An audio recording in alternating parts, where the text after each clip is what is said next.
Dobrý den, děkuji za úvod. Já vám dneska řeknu něco o digitálních pasech výrobků, což je téma, který se paradoxně dotýká nejenom výrobců, ale hlavně projektantů a vlastně i facility manažerů. A je to za mě jeden z největších milníků digitalizace ve stavebnictví. Je to extrémně důležitý téma. Takže já vám zkusím vysvětlit, proč si to myslím, můžeme si potom dát nějakou diskuzi na konci. Já se věnuju už přes 10 let výrobkovým databázím, specifikacím výrobků, knihovnám a tak dále. Máme nějaký nástroj, který umí nasypat data do BIM modelu. A působím teda i v Building Smart v produktové doméně, kde bavíme se o tom, jak by měl vlastně fungovat life cycle, životní cyklus toho produktu, výrobku a v dalších komisích, kde pomáháme s normama a s digitalizací. Tak.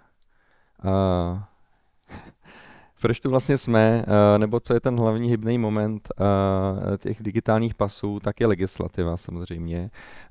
My se snažíme vysvětlovat výrobcům, že digitalizace je důležitá a že by se tomu měli věnovat a věnovat tomu pozornost a nějakou náležitou nějakou energii a tak dále. A spousta z nich pořád čeká, říká nám, že mají času dost, že až to bude povinný a tak dále, tak dále. V té Evropě to je všechno navázané na Green Deal, ať už to je špatný nebo dobrý, o tom teďka nechci polemizovat, ale jsou nějaké směrnice nebo nějaké koncepty toho, jak snižovat emise. Víte, že stavebnictví vyprodukuje asi 40% globálně, o tom je každá druhá prezentace, to tady nemám, ale je to opravdu vidět. Tudíž pod Green Dealem vzniklo něco jako nějaký podprojekt nebo legislativní část na ekodesign pro udržitelné produkty. A ten už trošku mluví o těch digitálních pasech výrobků.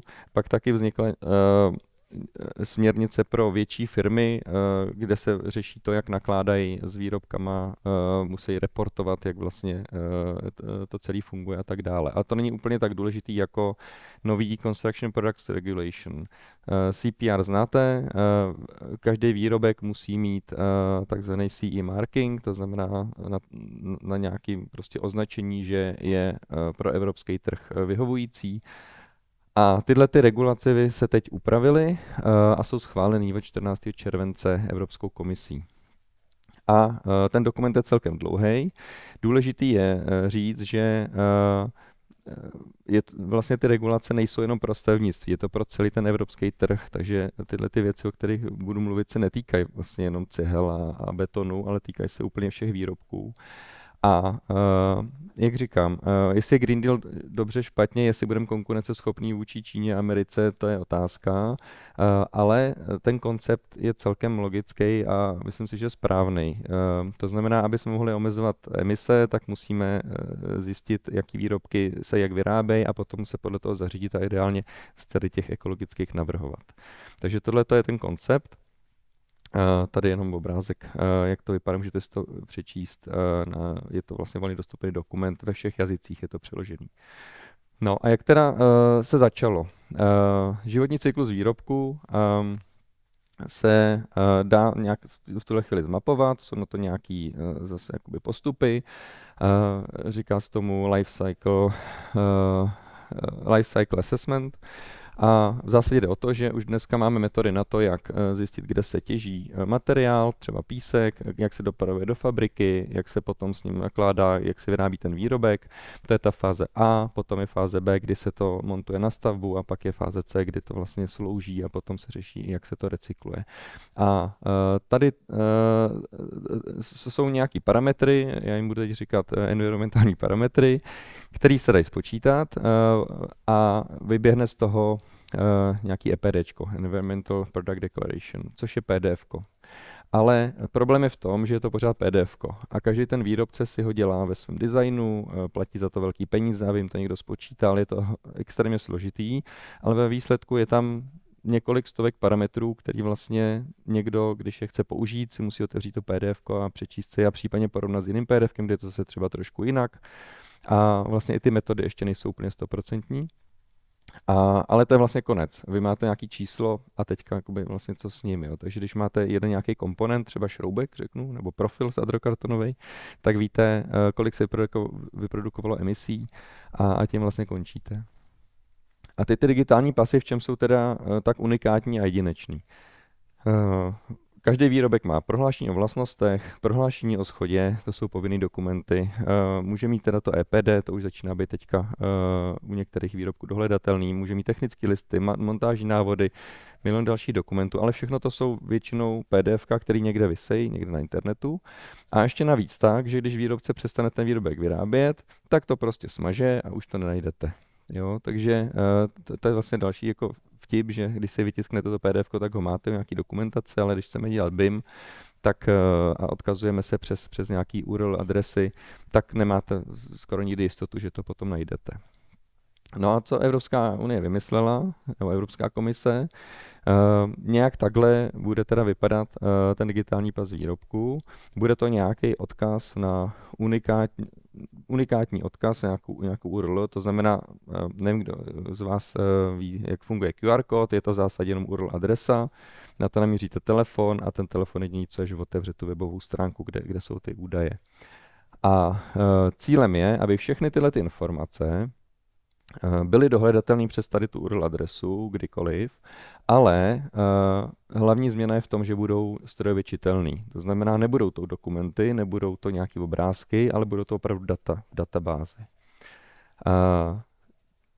Tato jakoby zdánlivě drobnost nebo jednoduchá věc vlastně mění úplně všechno. To znamená, ten provider, který tyhle ty digitální pasy bude někde jakoby mít uložený, tak by měl poskytovat i nějaký přístup pro jiný programy přes takzvaný API. To znamená, že se tam bude někdo moc podívat nějakým programem a zase si ty data stáhnout, vyhodnotit, použít a tak dále.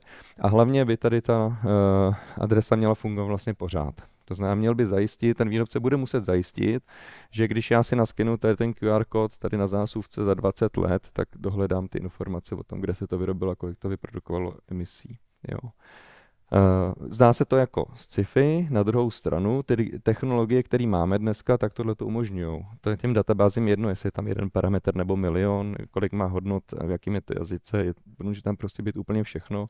Hlavní změna je v tom, že to strojově čitelný a samozřejmě může to být i lidsky čitelný. Takže tohle je jakoby příklad nějaký, jak by mohl vypadat ten digitální pas na tom výrobku vedle toho CE. Tak.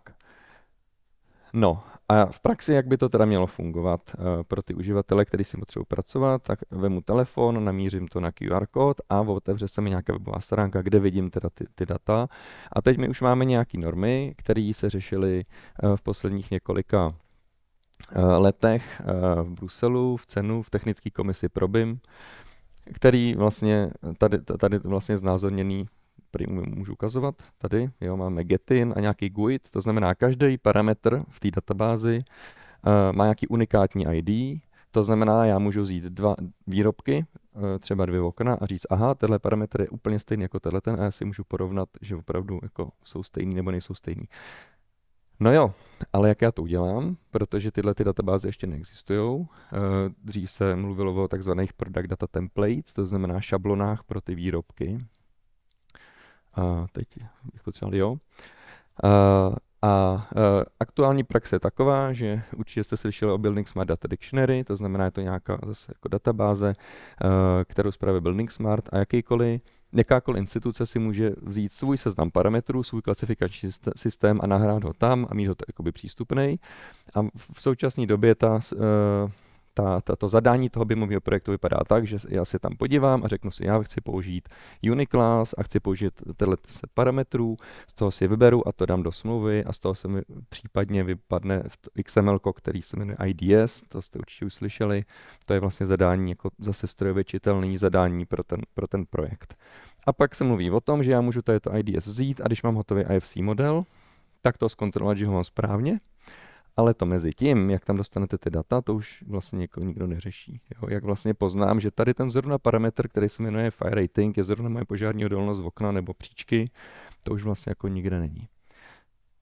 Tudíž budou muset tady ty seznamy parametrů vypadnout z nějakých specializovaných technických komisí zase od sklářů, od výrobců profilů, oceli a tak dále, který řeknou, že teda mají nějaký standard v jejich oboru a že teda takhle to vypadá a takhle to teda funguje. Tak, ten Digital Product Passport nebo digitální pas se vytváří úplně jednoduše. Když tady ten seznam parametrů budete mít jako výrobce, jenom prostě vyplní informace. Tady je jenom taková ukázka, ale ve výsledku těch parametrů bude samozřejmě mnohem víc. Jo. Ta evropská legislativa mluví o pojmech, jako je ekodesign, to už jsem zmiňoval. To znamená, že vlastně by měl být kladený důraz na to, jestli ten dům má nebo nemá větší emise než nějaký jakoby stejný dům z jiných materiálů. A moje chápání je takový, že i když budu mít v tendru dražší nabídku za víc peněz, ale bude to mít výraznější emise, tak by to mělo nějakým způsobem být vyvážený a vlastně další kritérium, kromě ceny, by měly být hlavně tady ty environmentální parametry. Zase, jak to bude, jaká bude exekutiva tady toho, je těžko říct. Všichni víme, že když se tendruje, tak se všichni bojí dávat jiný kritéria než cenu, ale ten koncept je celkem asi za mě logický, že by to takhle jako mohlo být. No a teďka, když já teda vyplním tady ty parametry, nevygeneruju PDF-ko, ale nahraju je do nějaký evropské databáze. Nikdo ještě neví, jak to bude vypadat, ale ví se, že to bude povinný. Takže teď běží nějaký pilotní projekty, je strašně moc různých jakoby pracovních skupin a různých aktivit okolo tady toho. A je to celkem teďka nový, ale podstatné je, že víme, že to jde, jenom je otázka, kdo to bude spravovat a tak dále. A jestli to teda, kde se vemou ty technologie. Takže takhle nějak vypadá budoucnost výrobků a my například jako BIM Project Cloud budeme moct kouknout té databáze a stáhnout si ty data a nějak s nimi pracovat. Tak, tohle je dokument, ze kterého jsem čerpal obrázky, byl zpracovaný ve Švýcarsku. My jsme ho teďka přeložili do češtiny, kontrolujeme ještě výrazy, domluvili jsme se s Tomášem Fundíkem, že to přeložíme do slovenštiny, abyste si to mohli přečíst. Je tam hezky popsaný opravdu, co to znamená Digital Product Passport. Je tam samozřejmě mnohem víc souvislostí, než vám tady stihnu říct za 15 minut, ale myslím si, že to hodně lidem může osvětlit, o co se jakoby jedná a proč a tak dále. Tak. Příklad použití. My spolupracujeme se Saint-Gobainem, určitě to všichni víte, s Rigipsem hlavně, ale s ostatníma. A vlastně náš nástroj slouží k tomu, BIM Project Cloud slouží k tomu, aby jsme si mohli naspecifikovat nějaké výrobky. A co my umíme, kromě toho, že umíme nasypat data do nějaké geometrie, tak umíme pracovat i s komponentama. Takže my víme, že v nějaké příčce jsou nějaké komponenty jako desky, profil a izolace, což se v BIMovém modelu vlastně vůbec neřeší. To znamená, tam jsou jenom vrstvy konstrukce, my víme, že to má jako celkovou tloušťku, že to má nějaký šrafy a vlastně má to nějaký data přilepený k sobě. Ale my samozřejmě i víme od výrobce, že to má nějakou spotřebu, že těch profilů je XY metrů na metr čtvereční, že tam je nějaká izolace, že tam jsou nějaké šroubky. A každý z těchto komponentů, když já budu vědět přesně, který je to výrobek, než si to koupím, nebo až si to koupím, tak má tyhle těch několik desítek až stovek parametrů.